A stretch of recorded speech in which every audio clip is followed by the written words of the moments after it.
we cannot waste no time. We got some very big, very exciting, very special news to consider with y'all today to let y'all know. Look, if you tapped in with me, you know what's been going on. Got a chance to go on Dev's Live, got a chance to speak.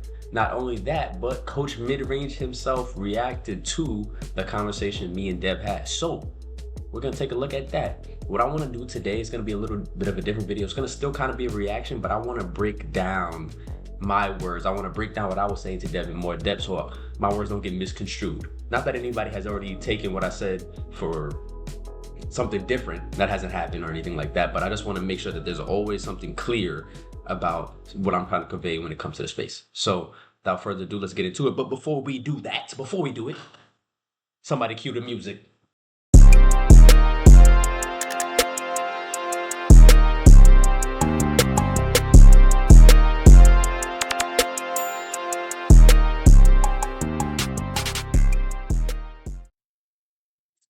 We get started. Shout out to the bro. Shout out to my man's Justin. Look, I was sitting in the bed. I was relaxed. I was feeling real comfortable.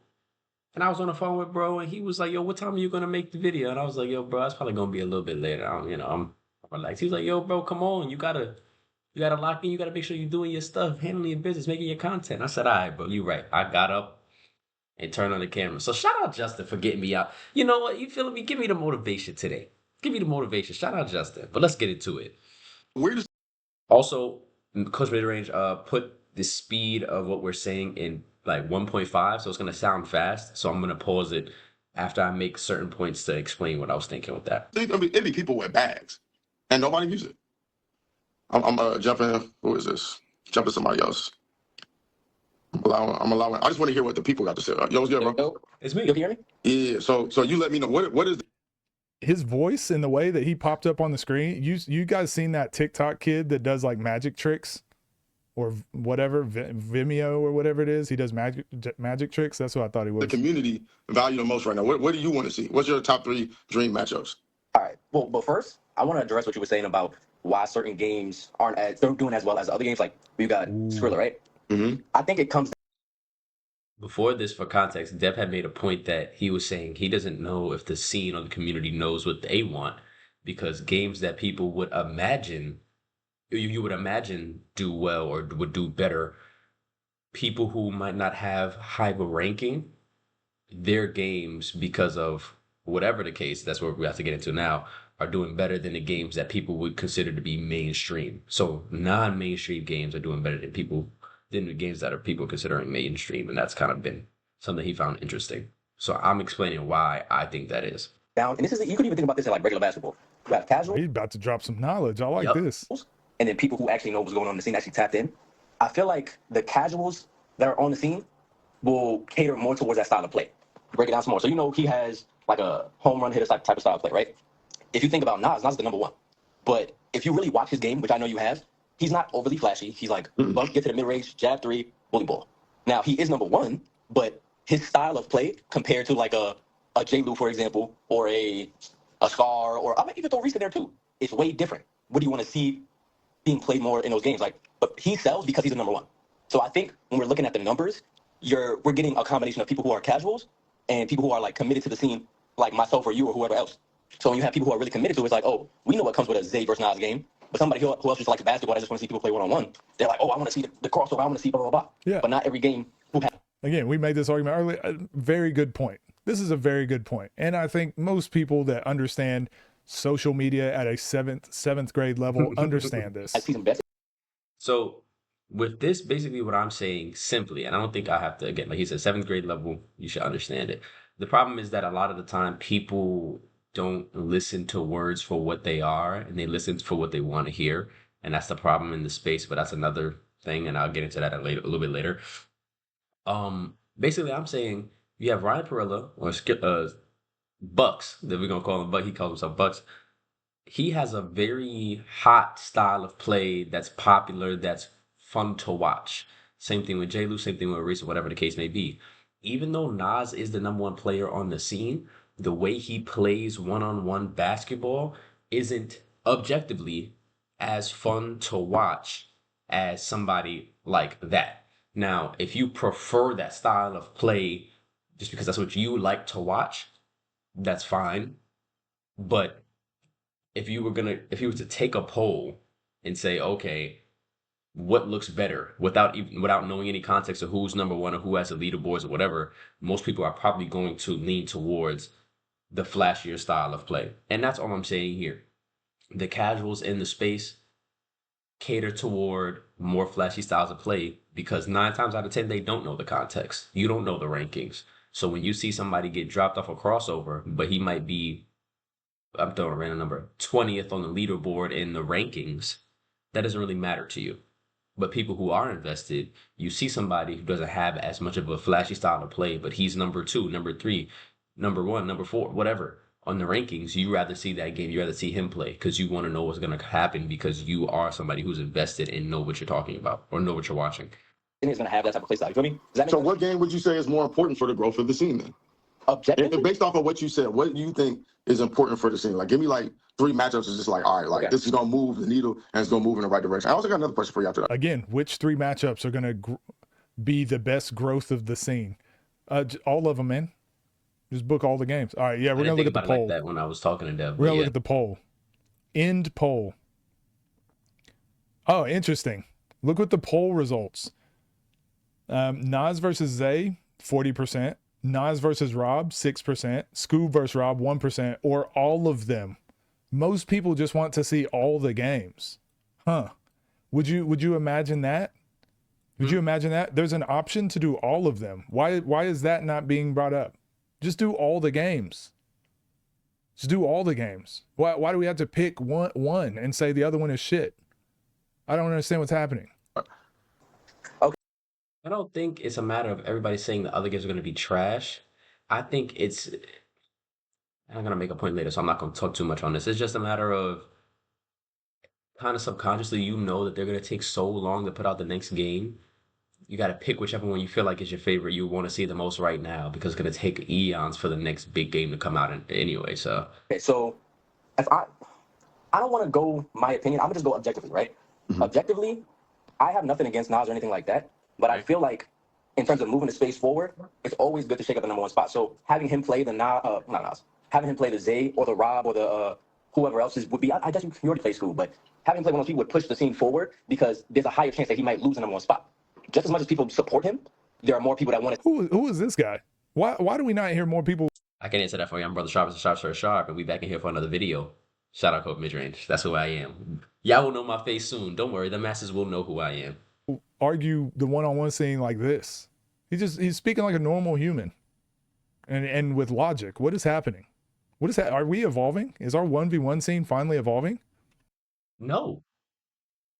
That's the thing. I don't think we need to evolve to have conversations like this. I don't know that's satire, but I think this is just common sense.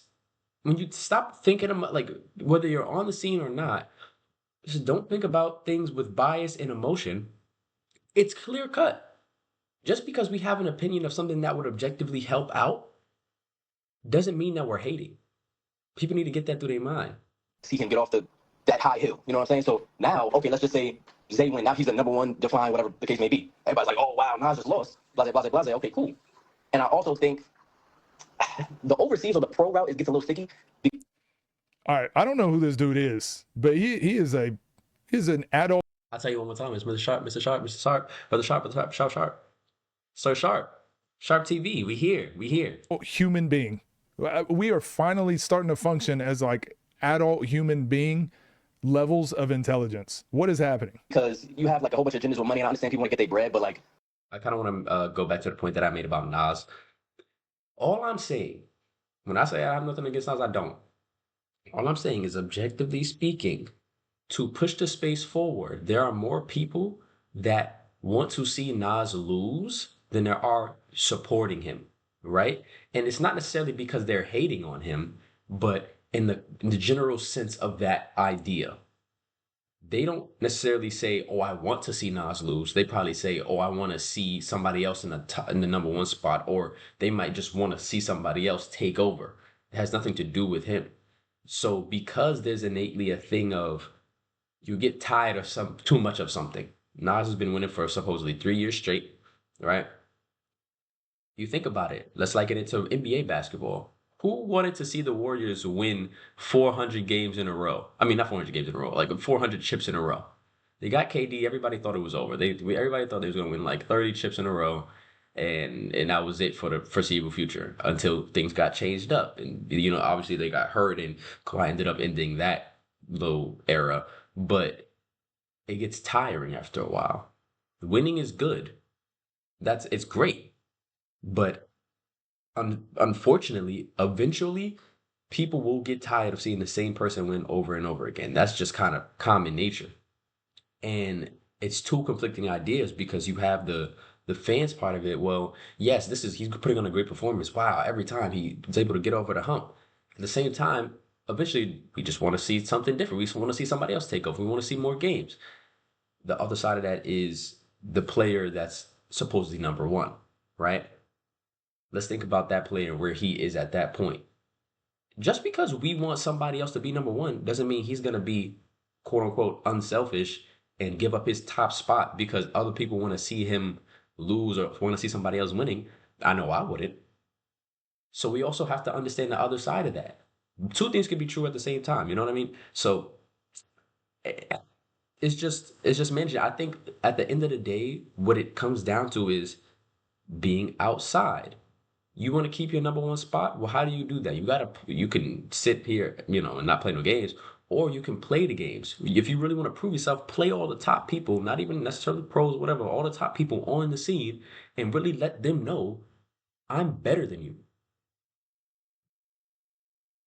And if at that point you continue to win, we're not going to lose fans. The space won't lose fans.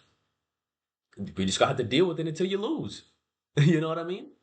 If somebody else wants to be the best that bad, they're gonna have to put in the work to go ahead and get you off of that throne.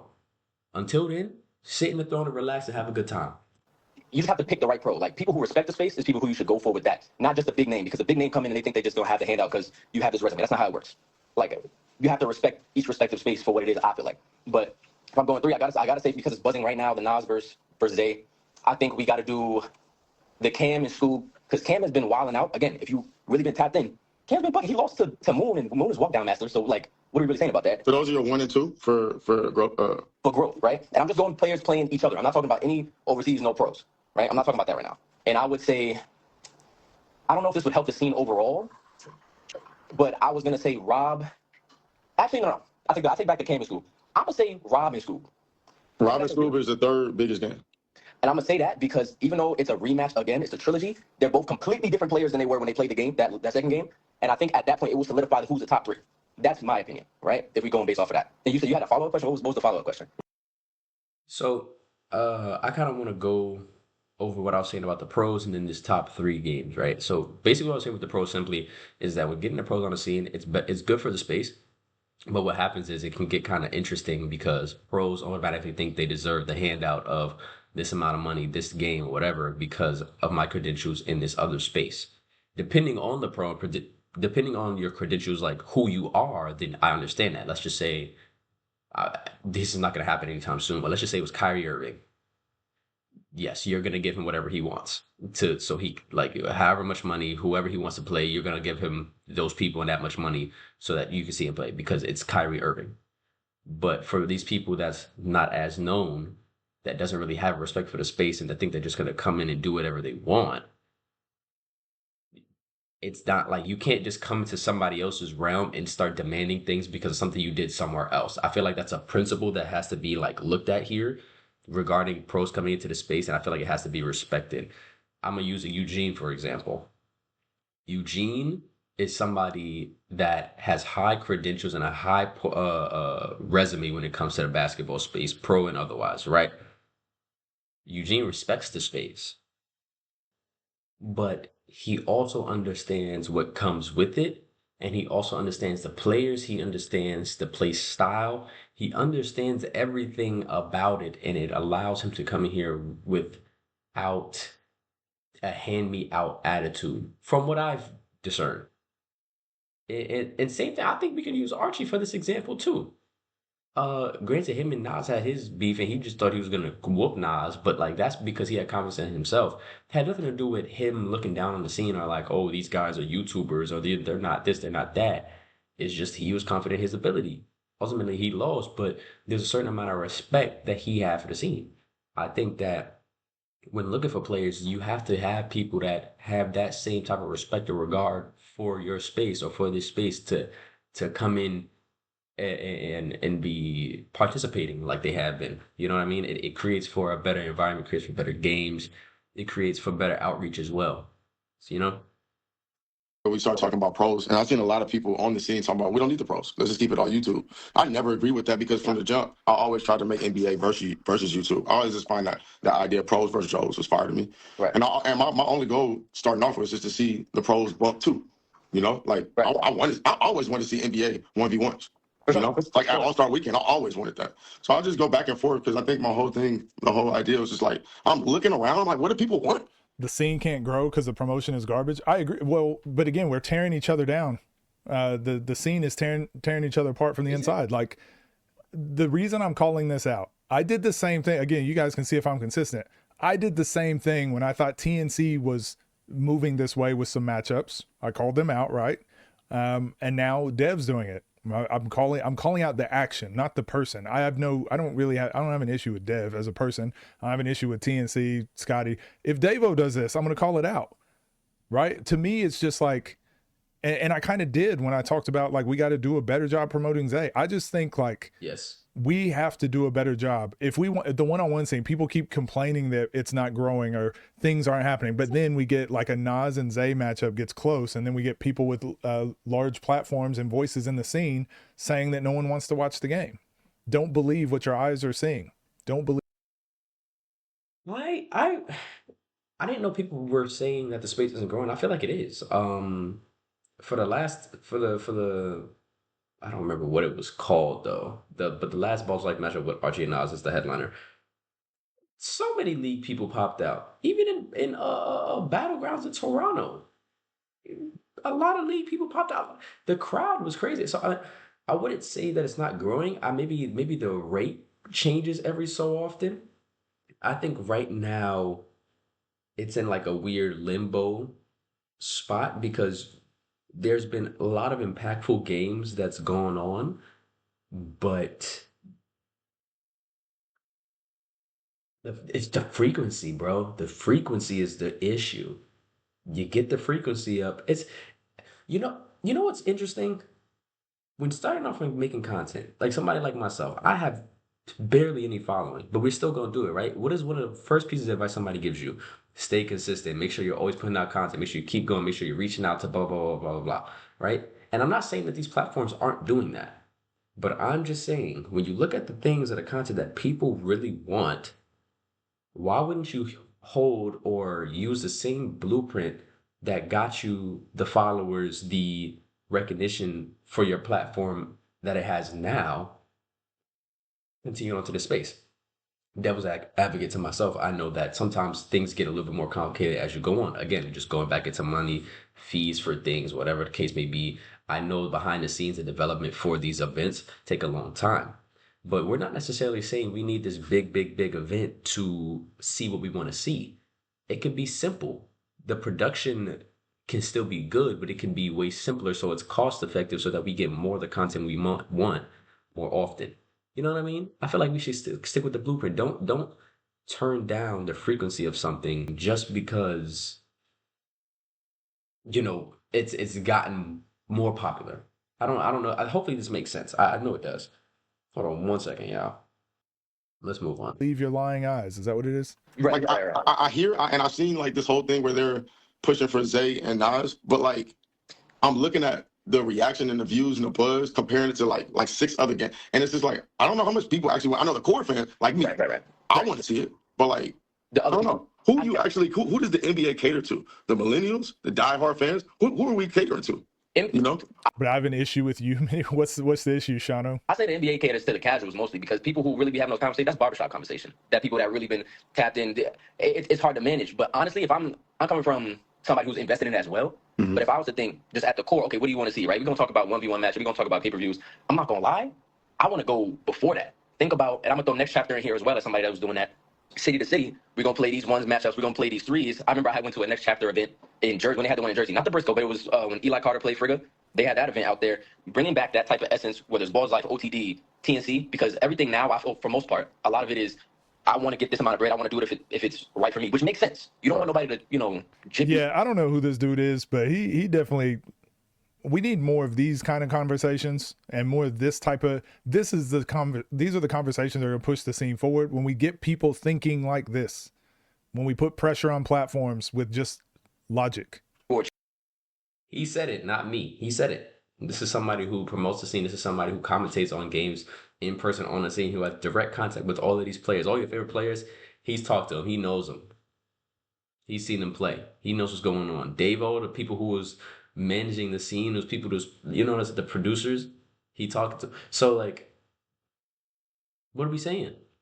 Cheat you out your bread. Mm. But then at the same time, when that happens, it takes away from what we as the consumers enjoy about the game of 1v1 basketball. Because now the thing that we want to see, that it's becoming way more rare because it's a money game now. You feel what I'm saying? So hopefully I'm making sense. I don't know.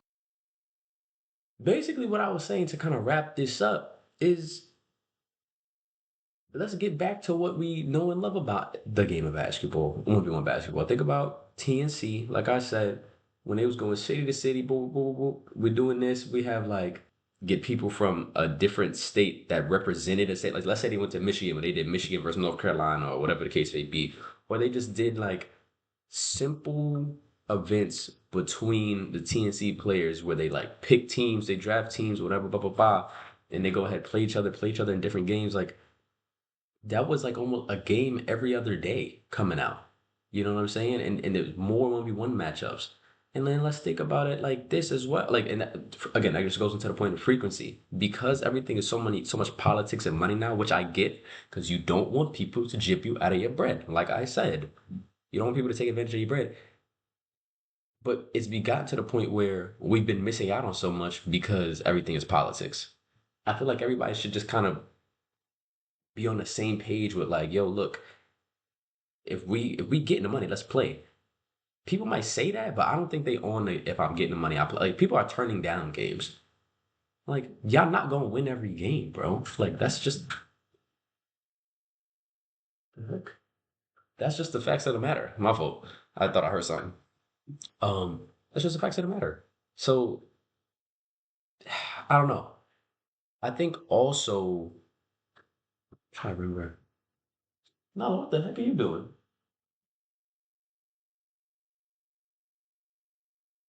Come here. Where you going? Go in your room. My fault. The dog. The dog over here doing the most. Oh, perfect. Okay. So yeah. Just in terms of playing games frequency and whatnot. And let's think. It's well, these top players are only gonna be playing certain people in a certain category because they're at the 1 to 2 or whatever spot. But there's plenty of other games that I would love to see other people play. I would love to see Zay play Fombi. I'm pretty sure he hasn't done that already. If he has, then I guess I'm a casual. I guess I'm not tapped in the way I need to be, but I don't remember that game. We need to see Rob versus Fombi. We need to see. I don't know if this has happened. I feel like because School be outside a lot, he has played him, but ISO Tay, School, you know what I'm saying? I want to see games of people in the top 5 versus people in the top 20. You know what I'm saying? Why? And then even perfect example, Lamar and Nas. Yeah, they was talking all this types of trash, and Nas not gonna play him because of politicking and whatever. And oh, Lamar lost to Zay. Lamar lost to Zay in School. If you have any common sense, we know those are two. That's arguably number 1, 2, or 3 in the space that he lost to. So let's really talk about it. Why can't Nas play Lamar? Why is that not that's a good game? We want to see Lamar play Rob. We want to see Lamar play I don't even know. Again, ISO Tay, Lamar play Fombi. I want to see these games. There's so many games that you can mix and match or whatever the case may be. You know what I'm saying? We want to see the Cam and School rematch. We want to see a Moon and School rematch. Let's see. Has he played? We could throw Moon and Reese. Let's see. Freaking Keon and Cam. Let's see. I don't know. Keon and Rock. Oh, let's see.